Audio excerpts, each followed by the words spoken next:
What's going on, everybody? If you are a fan of the show Married at First Sight, then I am very, very happy to introduce you to my next guest. His name is Keith Manley II, and he had a pretty interesting journey on that show because he married a virgin. Now, I was very curious to talk to him about his perspective, where he stands on sex before marriage or thereafter, all of that type of stuff. So you guys, please welcome Keith Manley. No.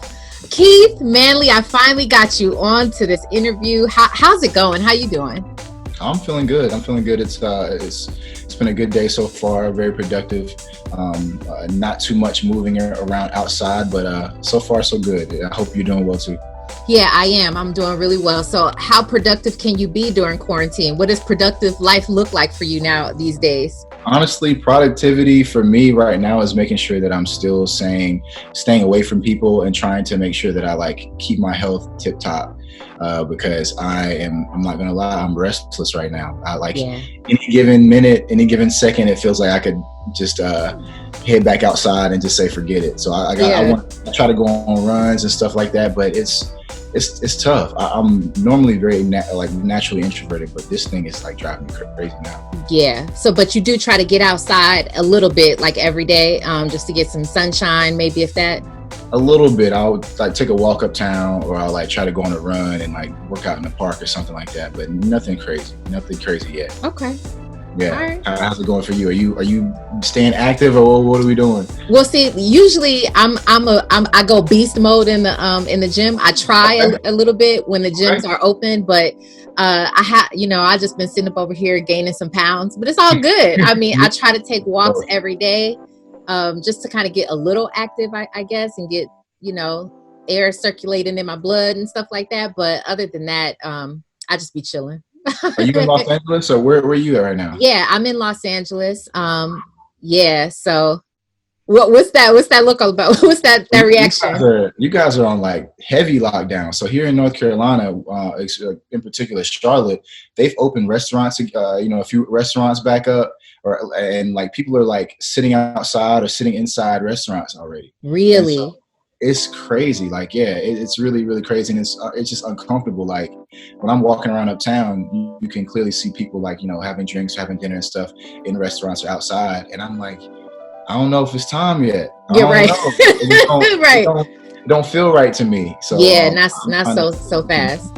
Exactly. So yeah. You guys so are clear on heavy lockdown right now, right? Yeah, we're on heavy lockdown, but even the latest news reports that I've heard, we're going to open up pretty soon. I mean, I think what they're doing as far as the government is concerned, they're just saying our economy is suffering. We need to get y'all up and going. But I don't know that they're necessarily taking into consideration the health of everybody. So I don't know. We're going to see how it goes. I'm going to tell you this, though. I do miss the stores being open.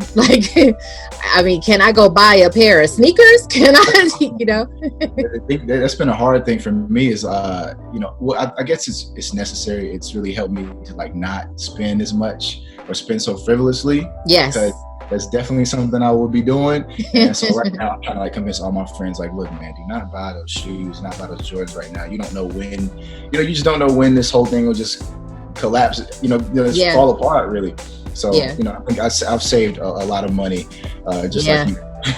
I'm telling you, I've been cooking a lot more. Obviously, I've been, having to cook a lot more, but the bank account is looking pretty stacked because I'm not, I'm not spending anything. If you got to spend, I'm gonna send you my cash app right now. Right.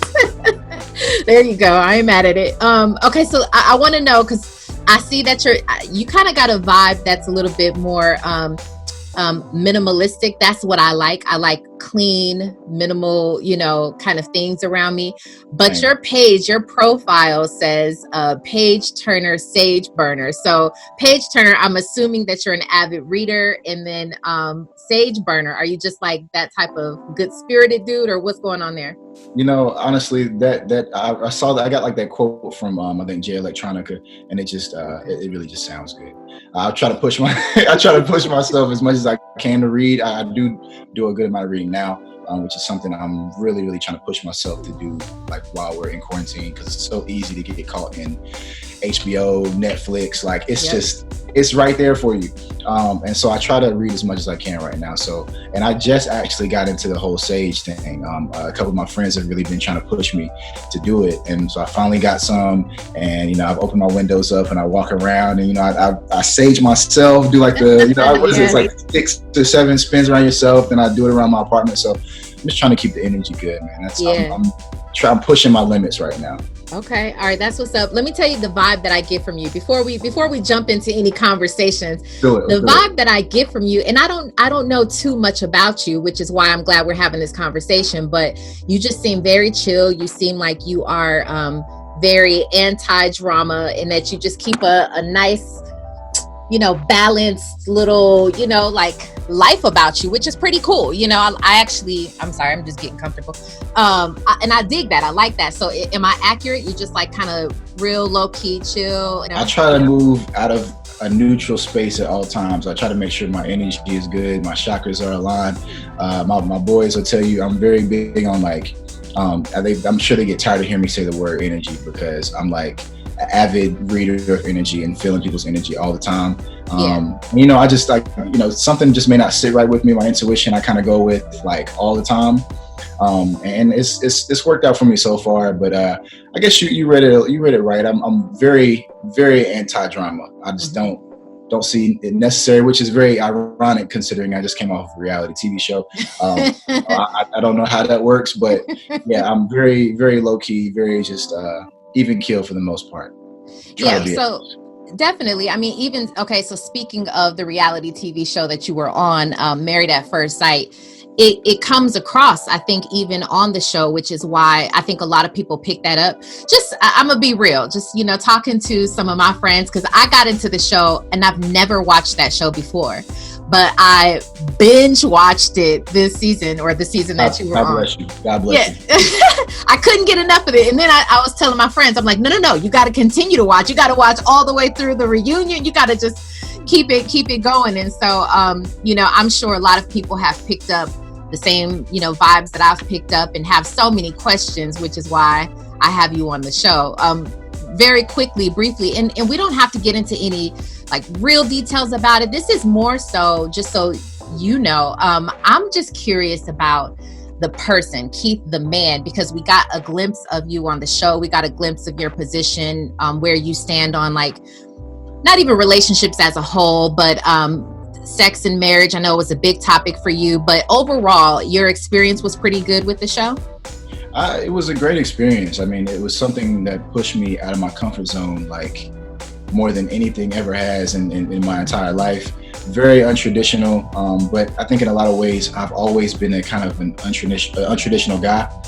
Just my approach to certain things has never been just normal, and my parents can always tell you, I've always been just into something. I've always just been up to something. So this was no different. But yeah, things don't go as ideal as you want them to all the time, but I definitely grew. I mean, it's crazy how much this thing helped me grow. So I'm grateful for that, for sure. I believe that. What made you decide to do the show in the first place? Were you for real thinking in your mind, and you could still be, but were you for real thinking, I'm really ready? I think I can make marriage work. So I don't think you can be ready, particularly with getting married to like a complete stranger. Yeah. But I think, just my mentality with the entire thing is to go into it with no expectations, to go into it with an open mind. And I think that's as ready as you'll be, is to go into it with like, look, I'm going to try to make this thing work. I'm going to let my guard down as much as I can. Open to meeting whoever I meet, and let's figure this thing out. I think it's a great opportunity for you to really, really learn a lot about yourself while learning about somebody else, and learning about how you're going to be able to adapt and be compatible with somebody else. So, it was just, that was the only way I could say I was ready for it, because I honestly don't know how I ended up. I don't know how I ended up, being married at first sight, to be completely honest with you. Before the show, I had never seen an episode, or before they reached out to me about it, I had never seen an episode. One of my friends had mentioned it 3 or 4 months beforehand, and she just mentioned it like, have you ever seen this show? It's on Lifetime. It was crazy, I I'd heard about it once, which was that time, and then 3 or 4 months later, a casting director reached out to me about the show coming to Charlotte, and even during the whole vetting process, I was like, "There's no way they're picking this. No way!" Like and I just didn't. It just wasn't ever something that I ever had my eyes on, and sure enough, February. Late February, early March, that was which is about 4 or 5 months after, they were like, you're getting married. So it was just the most. Oh my gosh, that feels like it every time I think about it now. I'm sure like when you've heard about it from your friend, were you the initial concept of the show? Were you like, that's nuts? Like I would never do that. Like that's the craziest thing I've ever heard in my life. Like I'm not, that's not, I don't know who even watches stuff like that. And then turns out a lot of people, right? You would be surprised. I was surprised. But after they reached out to me about the show, it's funny because I started going back. And I'm a former athlete. I played college Division I ball, so it's like I almost went back and started watching the older seasons, and I started watching them like it was like kind of like game film. What am I getting ready to get myself into? Yeah, just the possibility that I'm getting myself into it, and lo and behold, here I am now, on wedding day. I'm like, this has got to be a dream. Like sometimes I still wake up like that didn't really happen. There's no way. Yeah, but it did. It definitely did. Wow. I mean, and so clearly, your following has, I'm sure, skyrocketed because people have been interested in you as a man. I'm sure people are like, okay, well, Keith, if that didn't work for you, let me let me shoot my shot in your DMs. I mean, it's probably crazy. Robin, I don't know what you're talking about right now. I have no clue. Yeah, of course you don't. Of course you don't.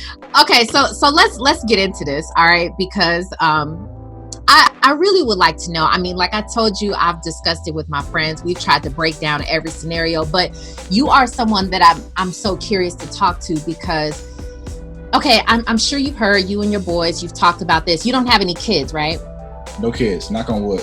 Okay. Oh Lord. It's gonna be a great thing when it happens. But yeah, definitely take your time. I have 13-year-old twins, so I mean it's popping over here. But yeah, hey, look, at least you're dealing with both of them at the same time. Yes, like that's a positive. And first of all, twins, that's beautiful. Are they 2 boys, 2 girls? 2 girls. 1 boy? 2 girls. Oh man, that's amazing. Yeah, so it's a blessing. But okay, so being that I have 2 girls, what do you think about?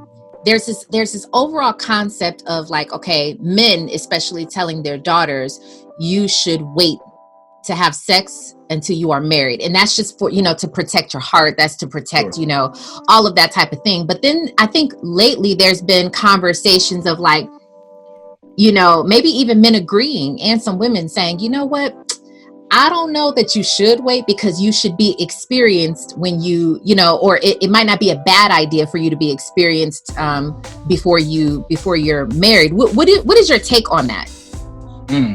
I really just think that it comes down to the person. I don't lean either way. I'm not against either way. If it's something that, if you want to save yourself for marriage, that's amazing. I think that's such a great commitment, and it's like it shows your strength, because Lord knows, I mean, that's one of the toughest things you can do is like, because in a lot of ways you're holding off for somebody and for something that, if we're just being honest, a lot of times you never know when it's going to happen or if it's going to happen.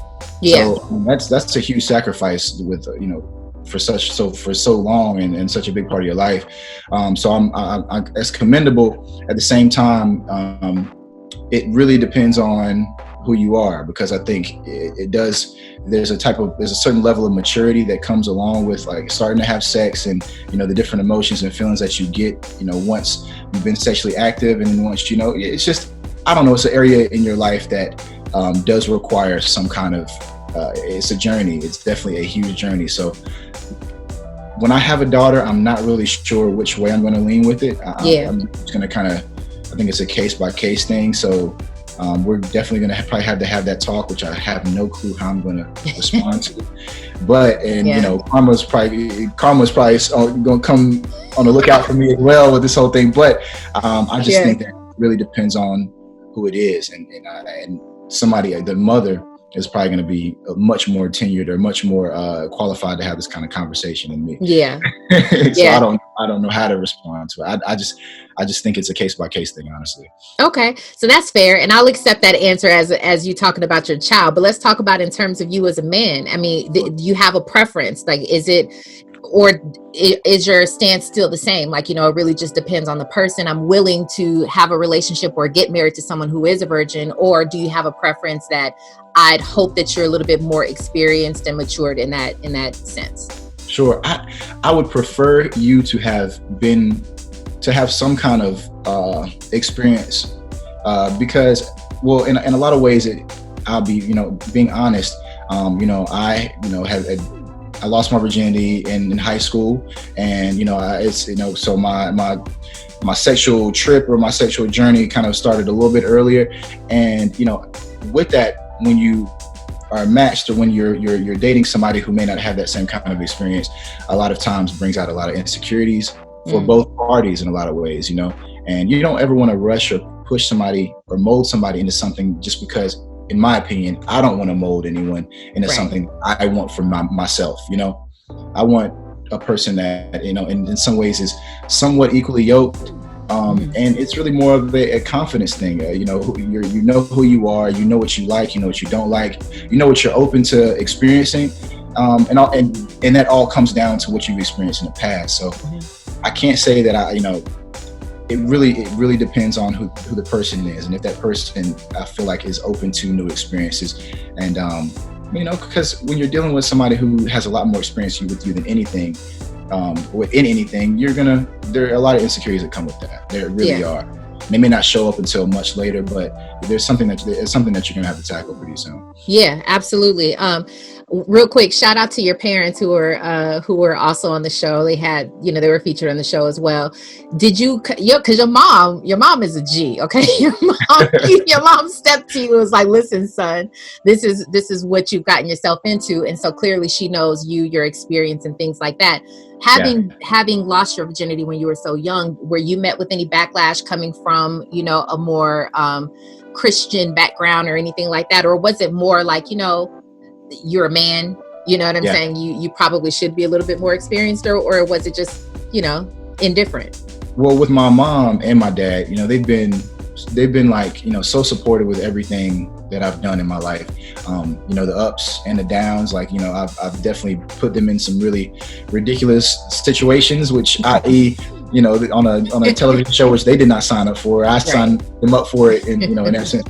But they've been really supportive. I think they really have given me the freedom to think for myself and move the way I want to move, as long as they see that I'm still being positive and that I'm still, moving out of love and not, going the wrong way with that. So when it comes to the show and when it comes to my mom finding out, that what I really got myself into with, my new wife now being a virgin, I think with her, she wanted to just let me know, look, you're gonna have to take this thing. You got to understand what you have in your possession now. What is, this is a lot deeper than you may have thought, and you need to get yourself ready for it. So I definitely appreciate that. But she's indifferent when it comes to stuff like that. My dad is indifferent when it comes to stuff like that. If I'm happy, then that's really the end all be all. They don't care about much else. That's beautiful. I mean, and you can see that, the relationship that you guys have on you, obviously we just got a glimpse of it, but it came off, and so it was pretty cool to see that. And I have to say this, personally, I sat back and watched the entire season, and I thought you handled yourself very well. I thought you handled your woman or ex-woman. I thought you handled her very well, her situation, with patience and understanding, and it's very commendable. So I have to say that, and I think that a lot of people feel that same way. And so that's dope. It says a lot more to me, less about the situation itself and more about your morals and how you were raised and everything. So, and that's, I appreciate that. I know that there's so many different types of people in the world, and going into this show, I knew that I wanted to just make sure that I came into it with no expectations of anyone. I'm not here to make a judgment on anyone. It was really about meeting somebody for the first time, meeting somebody new, and just figuring it out and seeing if you guys are going to be compatible for the long run, or if it was something that you could learn from each other in the time you're together. And then, everybody's not meant to be with you forever. People are here, people come into your life for different messages and different things for a certain amount of time, and then it's okay to kind of go your own way after a while. So yeah, I feel you on that. I agree with you on that. Let me get your input on something that I think is a pretty good topic. I had an episode where I had a bunch of my girlfriends on who are very much, we talk about all kinds of things, and relationships are a big part of it, right? And so it was a very controversial episode, by the way. But so the ladies, some of them, they all had varying opinions on this subject, but a few of them are like, listen, if I'm dating a man and I'm giving it up and we are kicking it, we are, he's we're just spending time together. He comes over, perhaps he's around my kids or whatever. We've spent enough time. We may not be like committed to one another, but we're certainly dating and we're, going there. Some of the women tend to think that it is okay and encouraged for a man to contribute to this woman, and because he's getting the goods. So like he contribute to her, meaning if she's having a difficult time, maybe she wants to, she's got bills to pay, or she wants to take some trips and maybe she's not in the position to. Should a man, in your opinion, should a man be like, you know what? Let me go ahead and help you out? Or do you feel like some people in our society right now who are like, listen, don't ask me for nothing, because that's not cool. That's a great question, Robin. What do you think? What was your stance on that when y'all are having this conversation? I have, look at you flipping the script back. But what do you do for a living? I know what you do is some interviews. I mean, what's up? I wanted to know which side you're on with it first, so I could, it's just interesting. That's a great question. Yeah, it's actually a really good topic, and because again, my friends, I hear where they're coming from, and definitely they make some valid points. And then I hear from a lot of guys, like the guys, men especially, were like hitting me up, like, let me be on that episode. Let me, let me say what it is. And so the guys make some really great points as well. So I think both sides have some validity. I mean, I'm not trying to be like, I'm not trying to ride the fence. Okay. Necessarily trying to ride the fence. I'm just saying I'll say this. Okay, let me be for real and answer your question. Coming from a woman who, it's tough, like I've always had a tough time asking for anything. I don't ask people for anything. Like the mindset that I have is like, I'm gonna figure it out. I'm gonna be all right. I'm gonna be cool. And so that's I guess maybe good. And then in some ways it could work against me, and it has a lot in my life. With that being said, I'm not the type that will ask a man for anything. I just will not do it. I can't bring myself to do it, let alone a woman, or, I don't even ask friends. I'm just like, I will figure it out. Right. So that's always been my stance, that I can't necessarily ask. Now, I do feel like regardless of whether a man is sleeping with a woman or she's sleeping with him, I feel like if you have someone who is in your life, who is paying that enough attention to you and your circumstance, and he cares, and it's not just like, like a jump off, some chick that right. Like a jump off, you should be aware enough to say, you know what, let me kind of help out if I notice something, so that's how some women do feel. So we're talking strictly financially. Well, some of them don't feel like it's all financially. Some do feel like, it could be just like time. It could be anything. But let's just stick to finances and see what your opinion is on that. Okay. Well, yeah, I think this is a very great, very valid question. I know this has kind of been like a hot topic I see on Twitter all the time. It's great. I think it really comes down to what you said about support. I mean, like anybody, whether it's my friends, family, male or female friends, I consider you a friend which means I'm here to support you whenever you need some support. Just the people that I'm attracted to that come into my life, whether it's my brother or whether it's like one of my best friends. A lot of them have a really hard time asking for anything. Yeah. And even the women that I've had in my life, they've been really. It's really been hard for them to ask for stuff like that. But for me, I feel like like I said, I'm really big into reading energy, and I'm here, whether we're sleeping together or not. Like, I feel like if I have you in my life, I should be there to support you in some kind of way if I can, if I have the means to do it. Yeah. And so with like my female friends and stuff like that, if there's ever a time when I feel like there is something going on and I can help or I can, contribute in some way, I feel like I have an obligation to do it because I care about that person. Now that doesn't necessarily mean I'm gonna pay your rent, but right. But if there's something if there's any way I can help, I'm saying, I think you have an obligation to as a person in somebody's life. That's just how I feel about it. But at the same time, if there's the people that once again, the people that I'm attracted to and the women that I'm attracted to, I think there's an understanding that, like, if there's something that I'm going through, hopefully you will know me well enough to know I'm not going to ask for it. Yes. Or I'm not going to ask for help, but you can read me well enough to be like, yo, are you good? Like, do you need some help with something? Yeah.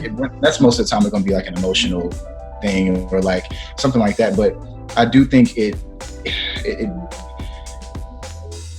we're here to support each other. I'll say that. We're here to support each other. If you have somebody in your life, and you guys are sharing energy and having sex, then I think you should, and it's not a jump off, I think you should be able to, help that person as much as you can. Absolutely. Yeah. All right. I mean, that's a fair, that's a fair answer. I mean, I like it. And I do feel like, kind of like what you said, regardless of if the two are sleeping together or not, I think that if you are sharing your energy and your presence and all of that, just as a good person, then you should help out. But I think it does go both ways. I completely agree. And it really depends on, I think the biggest question is like, because we're sleeping together consistently, does that mean that is that what I'm getting from you? Is that like, is that the exchange of like, okay, you're giving me sex, so now whenever you need it, I'm helping you out financially? Like, is that the exchange? Right. And I really think it's all about communication, honestly, with whoever you're dealing with. Because when it comes off like that, it kind of sounds strange. I think sex is like the exchange from both parties. Both parties are getting something out of that. So I think that should kind of be aside from it, like it shouldn't be, okay, I'm sleeping with you, so you should be able to take care of me financially. It's like, well, what else are you bringing to the table? What else are you coming with? What else you got? If I'm helping you financially, you're supporting you financially, are you supporting me emotionally? Like, are you there when I need you, when I need somebody to talk to? Because I think that plays a big part in it too. And, I don't see that the money and sex, I don't see that they kind of like, that's a great exchange.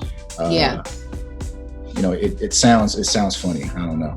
Yeah, no, and again, that's what most men think, and actually that's one of the things that I agree with. I think that it sounds a little bit like prostitute-ish if you kind of put it in those terms. It's kind of like that's skating a little bit, but so I agree. I definitely agree with you. But I wanted to get your stance on it because you're a man, and trying to get me in trouble. That's what you're trying to do. No. This is actually really good for anybody who views our interview and somebody who's like, okay, now let me lock that in. Keith, this is the way he thinks about it, and so. I'm helping. No, I'm just giving you a hard time. I think these are questions. I think these kind of conversations need to be had more often. Because once we have a hard time as men communicating in general, it's something that we need to talk about more often. And I think we have a hard time talking with women about it a lot of times because we feel like we may be telling on each other or ratting each other out or breaking bro code. But the more we have these kind of conversations, I think the better the understanding between both. Like, we have to keep talking about stuff like this, honestly. I want to know, and our audience wants to know, are you currently dating somebody? As of right now, I am spending most of my time trying to work on myself. I really don't have, I'm not even in a place right now. I think I'm really, really selfish when it comes down to it right now in my life. Like, I just think that there's a lot that I want to do, and there's a lot that I think needs to be done. I got a lot of work to do on myself before I. Like what, Keith? I gotta do some growing up. So I really, right now for me, spending the investment, the time investment is probably the biggest thing. I think with women, you guys are, you want time, and as you should, but once you get time, you want more time. And then, and then it's just like, where does it stop? Like, it don't stop, right? Right, it doesn't. And I respect it. But before I bring somebody into this space, I kind of want to be able to be willing to sacrifice that kind of time. And I got a lot to do, and I'm just really focused on me right now. Okay, well, that's what's up. What have you learned in your past 2 relationships that you're going to apply, like lessons from that you're going to apply into your next relationship? I think the biggest lessons I've learned from my past couple of relationships, number one is, as hard as it is to say, when you're starting things off, when you're starting with your foundation of you guys' relationship, it's really best to be as open and as transparent as you can be.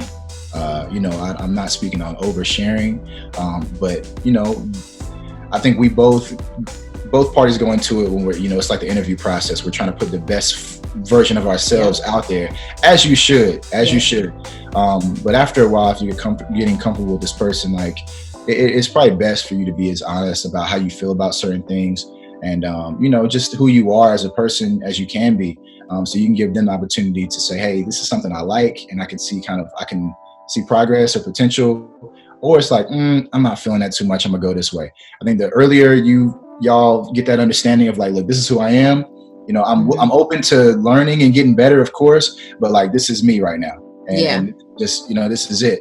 The better, the quicker you get there, the better. And number 2, I think, don't force it. Once you find out some things that are just, go completely against who you are, and what you stand for, it's okay to remove yourself, or you guys kind of like, create your separation in a lot of ways. It's don't force it early on, and because 5-10 years later, a year later, you may resent that person for everything that you let go of or let slide early on. So you don't want that for them. You don't want regret for yourself. You want to make sure that you are in the present and being as positive and as open-minded in the present as you can be, and not having to live in regret and all this other stuff. So, Keith, that's a whole word. That is a word right there. It is an entire word. Yeah, exactly that. Well, listen, I hope that, you do find that specific person that you might have in your mind when it's time, when it's time. Like, nah. After quarantine, Right, exactly. Yeah, but really, you having me on here. I really appreciate talking to you. This has been great. Yeah, absolutely. Tell us, not TV wise, but what's going on in your life? Is there anything that we can look forward to you working on? Because I know that you're a speaker as well, right? Or I don't know if it's a speaker, but I know you interact a lot with children and stuff like that. What else is going on? So right now I am a full-time mentor for middle school and high school boys, 6th through 9th graders at the moment. So that's kind of what I do, all day long. I also have just started doing these calls with fans and people who want to have exchanges like this and talk about relationship stuff. I've started to do this more often, and you can go to hoponthecall.com and schedule an appointment, and we can talk about whatever you want to talk about. If you got questions about the show, that's fine. But a lot of the conversations have gone to relationship stuff, how to still be social during quarantine when you can't be outside and you're not able to meet people in bars and in clubs and places like that, how to still be social and use social media to meet new people. And so, that's kind of what I've been working on right now. I'm pushing people to really be open-minded and open up their social media pages a lot more, express themselves, treat your social media like it's almost like a resume in a lot of ways for you to meet new people, as opposed to like a job. You got LinkedIn and stuff where you're showing off your resume career-wise. use Instagram, use Facebook, things like that for the same kind of thing, to meet new people and express yourself and stop being so closed-minded. So that's really what I'm working on right now is having these kind of talks with people. So these are the, you can find me you can find me at Keith is Just on Instagram or on any other platform, and holler at me. Then people better hop on the call. They better hop on the call. Wait, but are you okay? Are you hopping in DMs? Are you meeting people on social media? Are you being like, listen, my name is Keith and I just came off that show. So what's up? Like, what you doing, Keith? Robin, these DMs that you're talking about. What is a DM? I don't even know these words. This stuff. You trying to play me, Keith? You trying to play me? This DM thing. What does that even mean? What does that stand for? I don't even. That must mean that your DMs are super popping. No, your guess is as good as mine, Rob. I'm gonna just go with what you got to say on this. You are smooth, Keith. You are super smooth.